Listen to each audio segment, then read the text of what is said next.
Right now, as you watch this video, 53 people are suffering in North Korean labor camps because their family members chose freedom.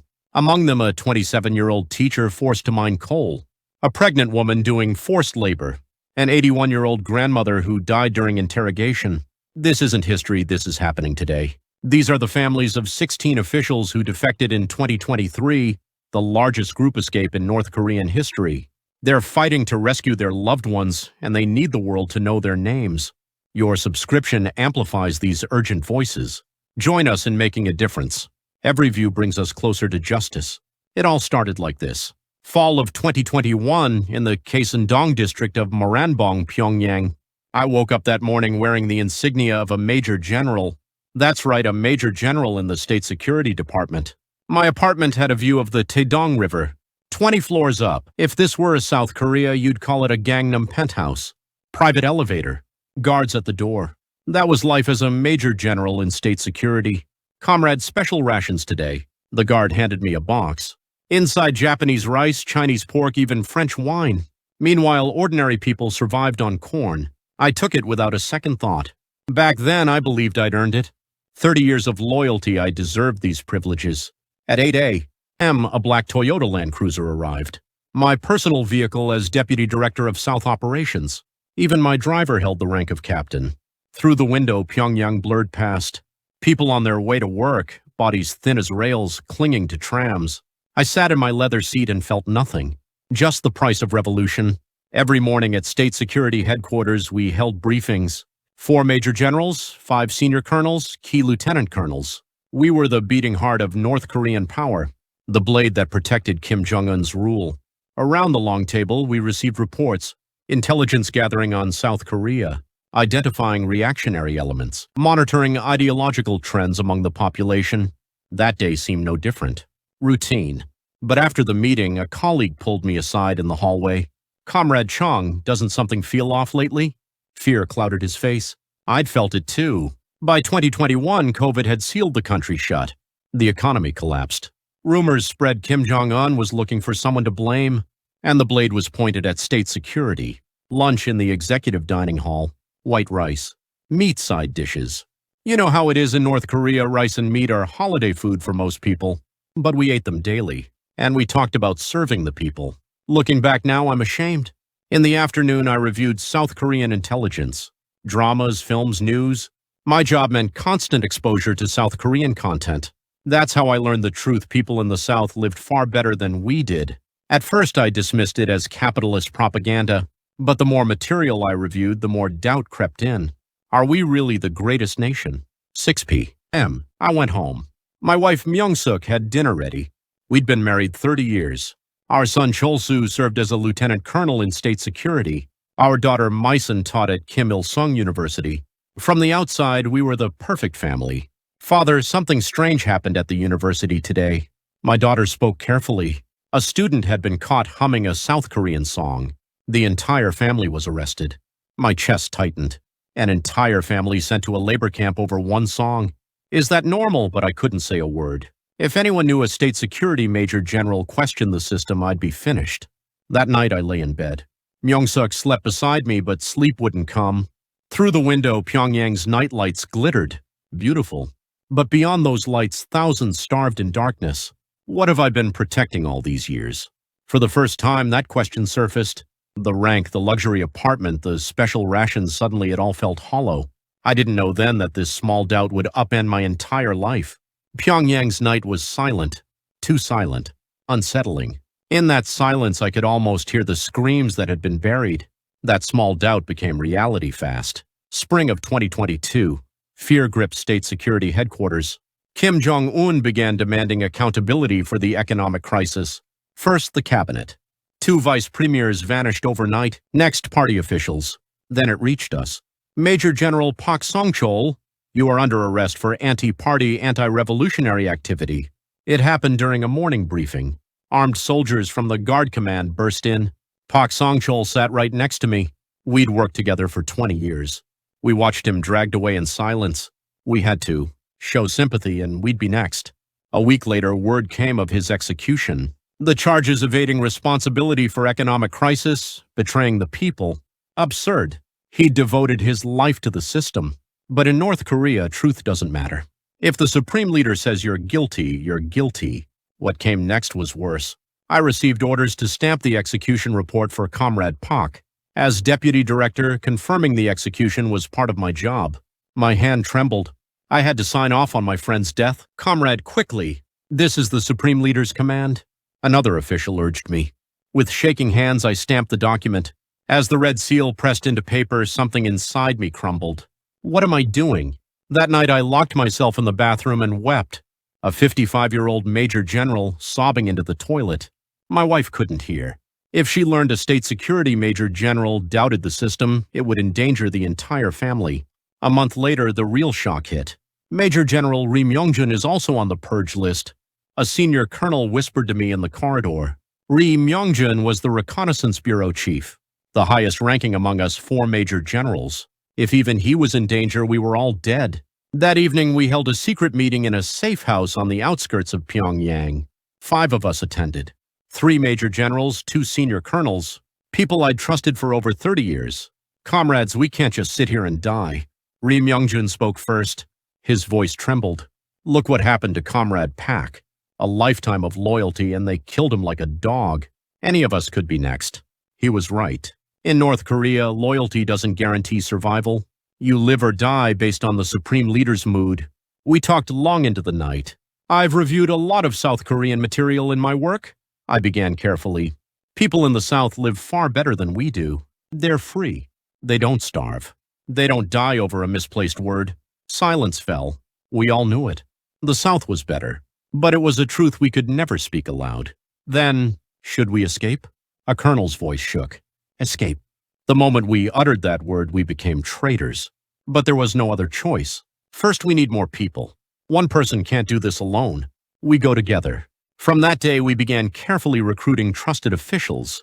Operations Bureau Major General, Technical Intelligence Major General, senior colonels and elite lieutenant colonels. One by one, we brought them into our circle. By June, we numbered 16.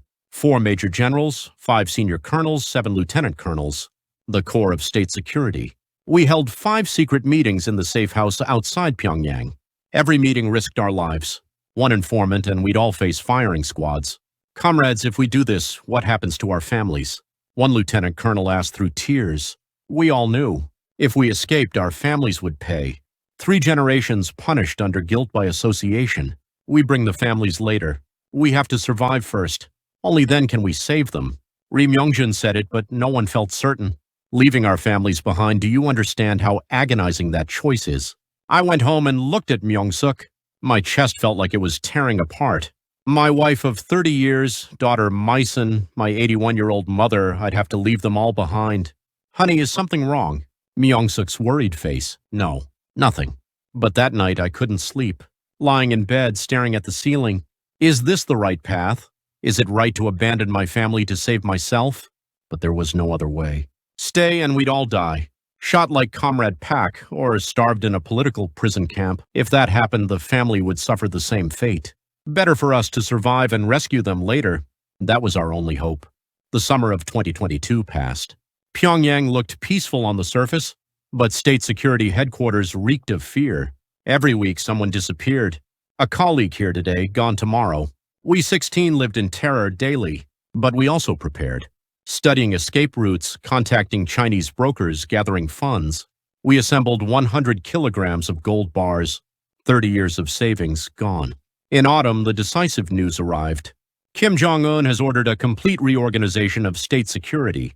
Reorganization meant massive purges. We obtained intelligence that all 16 of us were priority targets.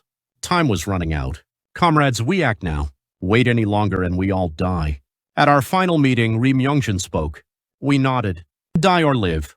No choice remained. Our plan began in earnest. From winter 2022 to summer 2023, the 16 of us led double lives. By day, loyal state security officials. By night, traitors preparing to flee. Every moment balanced on a knife's edge. One mistake and we'd all face firing squads. The first priority was securing a route through China. As Deputy Director of South Operations, I had agents in Yanji, China. I selected one trustworthy Korean-Chinese operative. Comrade, I have a favor to ask. I met him secretly during a Pyongyang business trip. In a state security safe house, I handed him 20 kilograms of gold bars. Create a path for us to cross. Tell no one. His face went white. A state security major general asking for defection help, he understood the danger. But when he saw the gold, he nodded. I understand. But how many? 16. 16, he was shocked. Normally 1 or 2 people defect. But 16 at once? State security senior officials? Don't worry. We know the border guards' patterns, patrol schedules, surveillance networks. You just prepare the Chinese side. The Chinese route was secured. 4 safe houses in Yanji, then a route through Laos to Thailand. The cost was staggering. All 100 kilograms of gold. The next problem, our families. None of us could bring them. 16 people moving together was already dangerous. With families, we'd be over 100. Impossible. But leaving families behind meant they'd all go to labor camps under guilt by association. Comrades, we escape first and settle in South Korea. Then we appeal to the international community to rescue our families. That's the only way. Ri Myungjin said it, but no one felt certain. North Korea wouldn't just leave our families alone. In spring 2023, I carefully told my wife Myung-suk the truth. One evening when our daughter was out, Myung-suk, I have to leave soon. Her face hardened. She was smart. She knew immediately what I meant. You mean, escape? Yes. If we stay, our whole family dies. I have to survive to rescue you and my son later. Myung-suk said nothing for a long time. Then tears fell. I understand. Go. But promise me you'll come back for us. I promise. I will bring you. That night we wept together. After 30 years of marriage, we had to part. I'll take care of Mother. She's 81. If she knew her son was leaving, how heartbroken would she be? Those words destroyed me. My mother was part of the refugee wave during the Korean War in 1950. At 8 years old, she fled south with her parents. When my father died in the late 60s, she missed her hometown and returned north, part of the repatriation program. The South is hell, she used to say. The North is paradise. My mother believed in the system. How would she react if I told her I was going south? I won't tell Mother. I'll say it's a business trip. I chose to lie to her. It seemed kinder. All 16 of us said goodbye to our families. Some told the truth. Some kept it hidden. But all of us suffered the same agony. Abandoning family, is there anything more painful? Spring gave way to summer. July 2023, we set the date. August 5, 1 a.m. to 3 a.m. A 2-hour window. 4 teams crossing simultaneously at 4 border points. Musan, Hwaryong, Onsong, and North Hamgyong Province. We divided into 4 teams, each led by a major general or a senior colonel. I led Team A at the Musan number 1 crossing point. My son Cholsu came with me. Father, will we really be okay? Cholsu's anxious face. He was 30 but still looked young. We'll be fine. We're state security, aren't we? We know the border better than the guards. I spoke confidently, but inside I trembled. If we failed, I didn't want to imagine it. Late July, final preparations. Gold bars and dollars. Necessary documents. I loaded classified North Korean documents onto a USB drive. Thought they might be useful in South Korea. August 2nd, I visited my 81-year-old mother for the last time. She lived alone in a small house outside Pyongyang. Mother, I'm going on a business trip to China. All right, be careful. My son. She held my hand. Wrinkled fingers. Holding that hand, tears threatened. This might be the last time. Mother, I love you. Why so sudden? I love you too. She smiled, but I couldn't smile back. As I turned to leave, she called out, Son, in 1950 I fled south too. I was about your son Cholsu's age. I was so scared. I froze. Mother rarely spoke about the Korean War, but I came back home eventually. People say the South is good, but home is still best. I couldn't answer. I just bowed my head and left. She didn't know. Her son was fleeing south again, and this time never to return. I went home for the final night. Myung-suk lay beside me, but I didn't sleep at all. Tomorrow it all ends. Success means freedom. Failure means death. 5 a.m. Myung-suk woke me. Honey, get up. Prepare for your trip. We pretended to eat breakfast normally, but neither of us could manage much. Food wouldn't go down. We will meet again. At the door, Myung-suk whispered. I nodded and left. I didn't look back. If I had, I might have cried. A black car came for me, pretending to go to state security as usual. But the car turned north, toward the border, toward freedom. August 4th, the day we left Pyongyang, Before dawn, all 16 of us left our homes. Business trips as cover, state security officials traveling for work was common. No one suspected, but our hearts pounded. I left at 6 a.m., said goodbye to Myung-suk. On the surface, a routine farewell. But we both knew. This might be the last time. Father, can I come too? My son Chol-soo asked. He knew the plan. I decided to bring my state security lieutenant colonel's son. At least save one child. Yes, come with me. But daughter Myson didn't know. Telling her was too dangerous.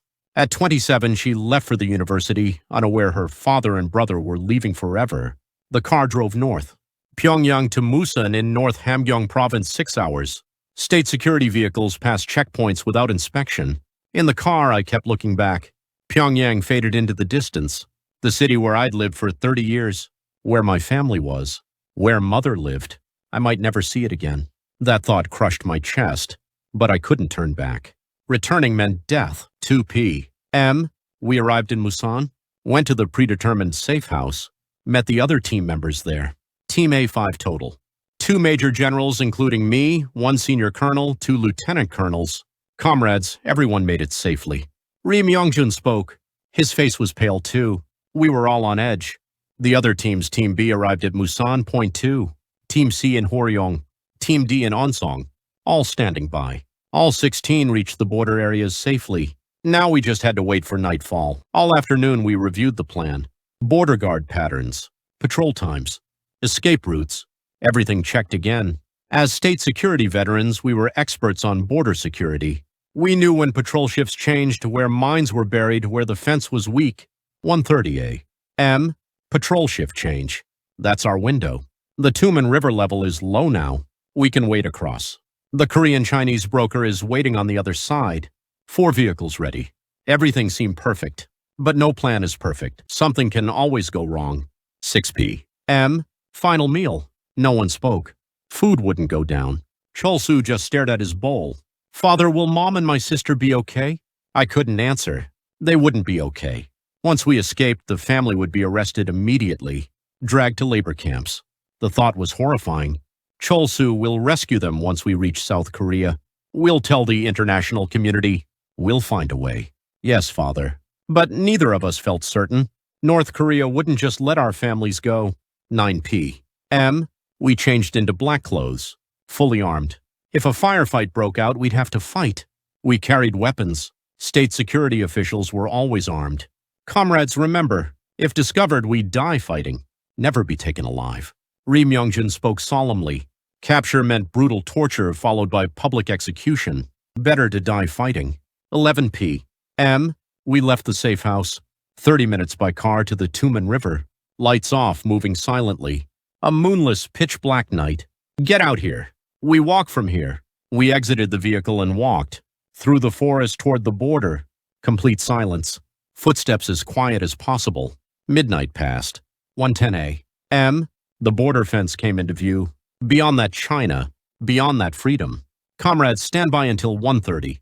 We hid near the fence and waited. Time crawled. 1 minute felt like an hour. My chest felt ready to burst. 1:25. Patrol guards visible in the distance. Shift change approaching. 1:28. The guards entered their barracks. Shift change. 5 minutes until the new patrol emerged. Those 5 minutes were everything. 1:30. Now, Ri Myongjun whispered. We quickly cut the fence. Pre-prepared tools snipped the wire. The cutting sound seemed deafening. A hole opened. Big enough for one person. Hurry, hurry. One by one, we squeezed through. I bent down and crawled. Wire tore my clothes, but I felt no pain. Only one thought: survive. I have to survive to save my family. All 5 made it through. Now to cross the Tumen River. The water was cold, but not deep. Came up to my waist. Quietly, quietly, we waded through. One wrong step could make noise. Noise meant immediate discovery. Halfway across the river. Suddenly, lights behind us. Patrol guards had emerged. They spotted us. Someone shouted. The patrol opened fire. Bullets flew over the water. Run, run! We crossed desperately. Bullets whizzed past. Someone screamed. Hit or tripped, I couldn't tell. Almost there. Just a little more. Finally, we reached Chinese soil. We climbed the riverbank and plunged into the forest. Gunfire continued behind us, but they couldn't pursue across the border. Everyone okay? Gasping for breath, we checked each other. All 5 unharmed. No one hit. We did it. We made it. In that moment, the country I'd lived in my whole life was behind me, and an unknown future lay ahead.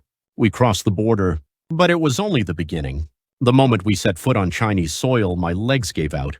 Our Team A, 5 of us collapsed in the riverside forest, gasping for air, soaked to the bone, freezing, but alive. We escaped North Korea. Comrades, we're not safe yet. We have to keep moving. Ri Myongjin was right. North Korean forces couldn't cross the border, but they could alert Chinese authorities. We had to leave quickly. Where's the broker? There. See that car? A black van on a dirt road, lights off. The vehicle we'd arranged. We crouched low and ran. Inside, a Korean-Chinese broker. Looked about 40. Get in, fast. North Korean military contacted the Chinese side. They're looking for you. We jumped in. The van took off immediately. No headlights. Racing down dark country roads like mad. What about the other teams? I asked the broker. Team B, 6 people, crossed safely. Moving in another vehicle now. Team C, no contact yet. My chest tightened. Team C had 3 senior colonels and 2 lieutenant colonels. Had they been caught? The thought was unbearable. Team D? Team D succeeded.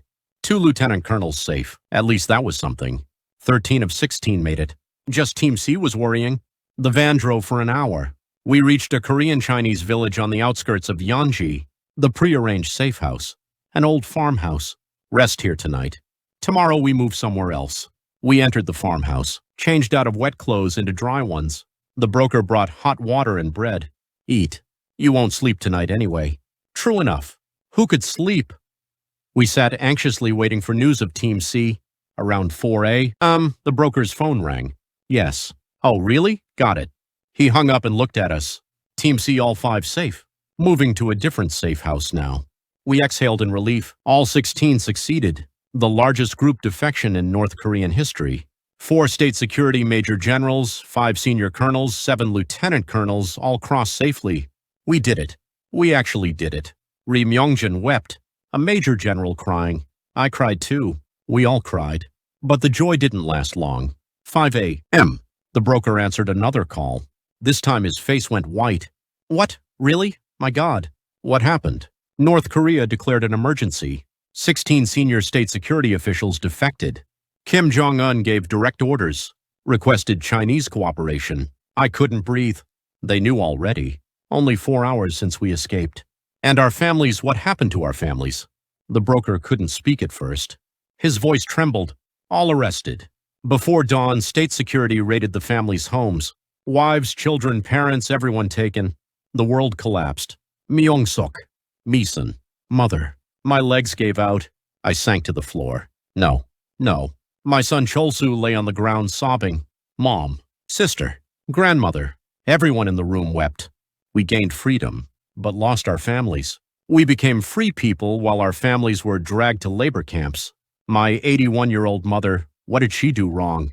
I howled. My mother fled south during the Korean War in 1950, later returned north. Believed in the system her whole life, and now arrested because of her son. Comrades. Ri Myongjin was crying too. His wife and 2 sons were also arrested. All 16 of us had families. By our count, 53 people total. 16 wives, 30 children, 7 parents. 53 people sent to labor camps because of us. What have I done? What have I done? One lieutenant colonel clutched his head, weeping. His wife was pregnant. A pregnant woman dragged to a labor camp. We cried all day. Freedom gained. But no joy. Only crushing guilt. Comrades, we have to survive. Survive and rescue our families. Ri Myongjin spoke, but no one could respond. How do we rescue them? North Korea would never release them. That afternoon, the broker showed us Chinese news. North Korea issued an official statement. 16 traitors betrayed the nation and fled. These parasites fed on the people's blood. Their families will be dealt with according to law. Dealt with according to law. That meant labor camp incarceration, political prison camps, places where people can't live as humans, starvation, forced labor, torture, living hell. Honey, I'm sorry. I'm sorry. I banged my head against the wall weeping, begging Myung-suk's forgiveness, Misun's forgiveness, Mother's forgiveness. But they couldn't hear. They were hundreds of kilometers away in some labor camp. Night fell. We split up, moving to different safe houses. To avoid Chinese police raids, 16 people in one place was too dangerous. Cholsu and I moved to another Korean-Chinese home in Yanji. We hid there for 3 months. Every day was hell. Couldn't sleep for thinking about family. Father, did we do the right thing? Cholsu asked one day. I couldn't answer. Did we do the right thing? We gained freedom but sacrificed our families. Was that the right choice? But we couldn't turn back. We'd already crossed the river. We could only move forward. 3 months later, the broker spoke. You have to go to Thailand now. Staying here is too dangerous. Chinese police are searching for you. And so we left China. South. Toward Korea. Toward freedom. But a stone hung around my chest. A heavy stone named family. 3 months in China wasn't freedom. It was another prison. A shabby house in a Korean-Chinese village in Yanji. Cholsu and I hid there. Couldn't go outside. Chinese police were hunting for us. North Korea pressured China. 16 senior state security officials find them and send them back. News the broker passed on. Chinese police conducting massive searches, raiding Korean-Chinese villages. Never go outside. If caught, you'll be repatriated. Repatriation. That word alone froze me. Repatriation meant public execution. By the cruelest methods. Days trapped inside. Couldn't even open windows. Had to keep voices down. Felt like living as rats. The hardest part was thinking about family. Where was Myeong-suk, Misun, mother? News trickled in through the broker, but each piece brought more pain. Your wife, Han Myeong-suk, imprisoned in Yodok Labor Camp Management Office 15. Yodok, North Korea's most notorious political prison camp. 12 hours of forced labor daily. Barely any food. People starved, froze, beaten to death. Your daughter Myson sent to a coal mine. Tanchon mine. A coal mine. My 27-year-old daughter digging coal. A woman. How could she just imagining it drove me mad? Your mother collapsed during interrogation. Don't know where she is now. What? I jumped up. My 81-year-old mother interrogated. They asked where her son went. She said she didn't know. Then collapsed. That night I lay on the floor and wept. Wept until my throat was raw. Cholsu patted my back, but it brought no comfort. Mom? Mom. My mother fled south in 1950, a child leaving her hometown. Later returned north in the 60s. She missed home. And now suffering again because of her son. I should have just died. I thought it 100 times. If I'd stayed in Pyongyang and died, my family wouldn't be suffering like this. Father, it's my fault. I should have stopped you. Cholsu blamed himself too. The 30-year-old suffered nightmares nightly, dreaming of his mother and sister, waking with screams. About a month in, we contacted the other team members, everyone in similar situations, hiding across China, tormented by news of their families. All 53 of my family members went to labor camps, Ri Myongjun said over the phone. His voice was dead. My wife is 55. How can she survive forced labor? Another colleague choked up. My youngest son is 15 years old in a labor camp. We were all going mad with guilt. Freedom gained, but no happiness. The price for sacrificing our families. Second month. The broker came with a serious expression. Chinese police put bounties on you. 10,000 yuan per person. Bounties. We were wanted men now. If any Korean-Chinese person was greedy enough, they could turn us in. We have to leave here fast. Go to Laos. When? This week. Any later is too dangerous. We began preparations, but my chest felt heavy. Leaving China meant moving farther from North Korea, farther from my family. The night before departure, Cholsu asked, Father, can we really rescue Mom and my sister? I couldn't be certain. Extracting people from North Korean political prison camps was nearly impossible. Cholsu, I promise. Once we reach South Korea, I'll use every method. Appeal to the international community. Petition the UN. Whatever it takes. Really? Really. As long as I'm alive, I won't give up. But deep down, I had no certainty. North Korea would never release them. Third month. The day finally came to leave China. 4 a.m. We boarded a truck the broker arranged. The 16 of us took different routes to Laos. We went overland. Passing through southern China, I watched through the window. Ordinary people living ordinary lives, commuting to work, going to school, shopping, normal daily life, but we had no such normalcy. We were fugitives. How free they are. I envied them. Living with family, what a blessing.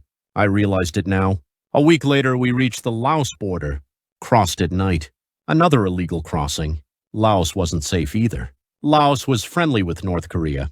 We stayed in the capital Vientiane only 2 days before heading for Thailand. Took a bus south. Through the window, Southeast Asian landscapes unfolded. Palm trees, temples, hot weather. A completely different world from North Korea. We've come this far, so far from home, but I felt no joy. The farther we went, the farther from family.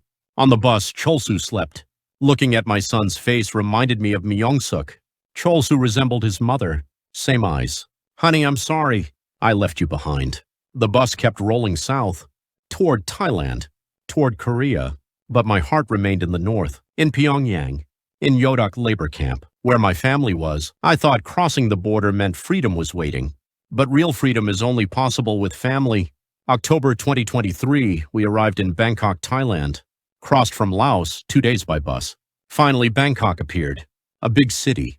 High-rises, cars, neon signs, far more dazzling than Pyongyang. Get off here. The broker took us to a shabby hotel, Bangkok outskirts. Other North Korean defectors were staying there too. Now you go to the South Korean embassy. Apply for asylum there. Asylum. The word felt strange. I was an asylum seeker now. It didn't feel real. 3 days later, the 16 of us went to the South Korean embassy at different times. Going all at once would draw attention. Cholsu and I went at 10 a.m. Standing in front of the embassy, my legs trembled. Once I walked through that door, there was no turning back. Complete separation from North Korea. Father, let's go in. Cholsu took my hand. I nodded and opened the door. Welcome. South Korean speech. A southern accent. The unfamiliar accent felt strange yet welcoming. We're from the north. Here to apply for asylum. Ah, yes. This way, please. The embassy staff led us to a small room. Identity verification there. What's your name? Kim Chung-hyuk. Former State Security Major General. Major General? The staff member was shocked. Of course. A State Security Major General seeking asylum was huge news. One moment, please. I'll report this upstairs. Soon a National Intelligence Service agent came down. A man in his 40s wearing a suit. I'm with the NIS Overseas Division. You're really a State Security Major General? Yes, I can prove it. I pulled out the documents I'd prepared. State Security ID, party card, various classified documents, plus the materials I'd loaded onto a USB drive. The NIS agent reviewed the documents. His face grew increasingly serious. These are real classified documents. How did you get these? I brought them. Thought they'd be useful to South Korea. Did you come alone? No. 16 of us. 16. The agent jumped up. 16 senior state security officials defected as a group? Yes. 4 major generals, 5 senior colonels, 7 lieutenant colonels. He immediately made a call, reporting to headquarters. The conversation lasted an hour. Understood. We'll bring everyone to South Korea. We're sending a special plane. A special plane. A dedicated aircraft just for us. That's how significant this was. A week later, all 16 of us gathered at the South Korean embassy in Bangkok. Seeing colleagues after 3 months, everyone looked gaunt. Comrades, everyone's safe. Ri Myungjin spoke. His voice trembled. We embraced each other. Comrades who'd crossed the border together. Our families. One lieutenant colonel choked up. We all knew. Families in labor camps. Let's rescue them once we reach South Korea. Tell the international community. Find a way. But no one felt certain. October 15th. We finally boarded the flight to South Korea. A special plane. Not a commercial flight arranged by the NIS. Just the 16 of us on board. The plane took off. Bangkok receded below. Clouds visible through the window. Now we're going to South Korea. To freedom. But my chest felt heavy. The plane flew north toward North Korea, but we were moving farther from our families. Passengers will be landing at Incheon Airport shortly. The captain's announcement. In Korean. A South Korean voice. People I'd considered enemies my whole life, but now we were on the same side. The plane descended. Land came into view. South Korean soil. The South. Freedom. The Republic of Korea. Prepare for landing. The wheels touched ground. A jolt. My life changed. Now I'm a citizen of the Republic of Korea. No longer North Korean. The plane door opened. We descended the stairs. The moment I stepped on South Korean soil, tears came. We arrived. Welcome to the Republic of Korea. NIS agents were waiting. They guided us to a bus. You'll undergo debriefing now. We're going to a facility in Gyeonggi province. The bus drove down the highway. Through the window, the South Korean landscape unfolded. High-rises, cars, neon signs, a completely different world from the north. "My God, is this South Korea?" one colleague exclaimed in amazement. We all stared out the windows. Convenience stores, large supermarkets, beautiful apartment complexes. Nothing like North Korean propaganda. "We were lied to our whole lives," Ri Myungjin muttered. He was right. North Korea taught us the South was hell. But the real hell was the North. An hour later, we arrived at a facility in Gyeonggi Province. A building surrounded by high walls. "You'll be debriefed here. Takes about 3 months. We each got a room. Clean rooms. Bed, desk, bathroom. Ordinary rooms, but strange to us. Father, this is South Korea. We really made it." Chol-soo looked incredulous. So did I. Yes, we made it. But I felt no joy. Myung-suk and Maison weren't here. My mother wasn't here. Freedom without family meant nothing. That night I slept in free land for the first time. But nightmares plagued me. Myung-suk suffering in the labor camp. Maison crying in the coal mine. Mother collapsing. I'm sorry. I kept muttering in my sleep, begging my family's forgiveness. The next day, debriefing began. NACE investigators called us in one by one, asked about North Korean intelligence. We told them everything we knew, system secrets, military intelligence, power structures, everything from 30 years in state security. This is incredible information, the biggest intelligence acquisition in South Korean history. The investigators were amazed. The intelligence We-16 brought covered nearly every aspect of the North Korean system. Debriefing continued for 3 months, 6 hours daily. Exhausting, but we cooperated fully. This was what we could do for South Korea. Then the 3rd month arrived. February 2024, that day came. The most agonizing day of my life. February 5th, 2024, 3 months into debriefing. That day I entered the interrogation room as usual, but something felt different. 2 investigators sat with serious expressions. "Please sit, Mr. Kim Chung-hyuk." I sat down. My heart pounded. I had a premonition about what was coming. "Today we have news about your family." The moment I heard those words, I couldn't breathe. We confirmed through our North Korean intelligence network. We investigated the status of defectors' families. The investigator pulled out a sheet of paper, A4 size, something written on it. "Your wife, Han Myung-suk, confirmed imprisoned in Yodok Labor Camp, Management Office 15. Your daughter, Kim Maison, doing forced labor at Tanchon Coal Mine. And your mother." The investigator stopped. Looked like the words were hard to say. "Your mother passed away in October last year." The world stopped. "Mother passed away?" "She collapsed during interrogation. Taken to a hospital. Passed away a month later. I couldn't hear anymore. My ears rang. Mother. My 81-year-old mother. She died being interrogated because of me." A sound escaped my throat. Like a scream. "Mother, mother." Tears poured out. A 55-year-old man crying like a child in front of the investigators. "We're sorry to deliver such news." But I couldn't hear the investigators' words. Only my mother's face filled my mind. "Son, be careful on your trip." Her last words when I saw her. I didn't know it would be the last time. In 1950, I fled south too. I was so scared. The day she talked about the Korean War. That day I couldn't answer properly. She didn't know her son was fleeing south again. "Mother, I killed you. I killed you." I collapsed on the floor, pressed my forehead to the ground, weeping. I killed my mother. I did. The investigator's eyes reddened too. One touched my shoulder. "Mr. Kim, please get up." But I couldn't rise. No strength in my legs. "Mother, forgive me. Forgive this unfilial son." Debriefing was canceled that day. I returned to my room but couldn't do anything. Just lay in bed staring at the ceiling. What have I done? What did I do? Gained freedom? No. I'm trapped in prison. A prison called guilt. Days later, I heard about the other colleagues. Of the 53 family members, 5 elderly parents had died, all over 70. Couldn't endure labor camp conditions. All 16 of us suffered the same pain. Nightmares every night. Family faces appearing, asking why we abandoned them. "Comrades, what should we do?" Ri Myungjin asked. But no one could answer. 3 months of debriefing ended. April 2024. We entered society. The government provided apartments.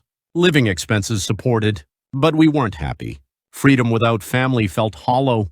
Chol-soo and I began living in a small apartment on Seoul's outskirts. First time seeing South Korean society. Everything was strange. "Father, what do we do now?" Chol-soo asked. I didn't know either. 55 years old, spent my whole life serving the North Korean system. What should I do now? I wandered for days. Then one day I saw a North Korean human rights documentary on TV about political prison camps. Someone who escaped a camp testified on screen. In the camps, people can't live as humans. Starving every day, freezing to death, beaten to death. Hearing those words, something clicked. Yes, this is it. This is what I have to do. The next day, I visited a North Korean human rights organization. I'm a defector, former state security major general. My family is in the camps now. I want to help. The organization's director looked at me in shock. A state security major general, really? Yes. I protected that system for 30 years. But now I want to tear it down, to rescue my family. From that day, I became a human rights activist. The 16 colleagues joined one by one. Together, we raised our voices. Close North Korea's political prison camps. Return our 53 family members. We went to the UN. Testified to the international community. Because a former state security major general stepped forward, the world paid attention. I was at the core of the North Korean system, but now I know how cruel that system is. My family suffers in hell right now. Please help. I wept as I appealed. Ashamed, but for my family, I'd do anything. In 2025, we 16 launched a campaign to rescue labor camp families. Traveled around the world testifying. Even a state security major general had to flee North Korea. Please learn the truth about that place. More and more people listen to our story. North Korean human rights became an international issue, but our families are still in the camps. Myung-suk, Misun, and countless other family members. 2026 now, 2.5 years since defection. I still pray every morning for Myung-suk and Misun. I ask my late mother's forgiveness. Mother, this unfilial son is sorry, but I won't give up. I will rescue Myung-suk and Misun. Chol-soo works with me in the movement. My 32-year-old son became a determined human rights activist. Father will rescue Mom and my sister. When reunification comes, reunification. Yes, that's the answer. The day North and South become one. That day we can see our family. Everyone, I was a North Korean state security major general, at the core of the system. But I realized how cruel that system is. Watched colleagues die like dogs, ignored the people starving, ultimately sacrificed even my own family. Freedom wasn't free. It cost 53 family members. I fight every day to not let that sacrifice be in vain. Dear North Korean compatriots, I know.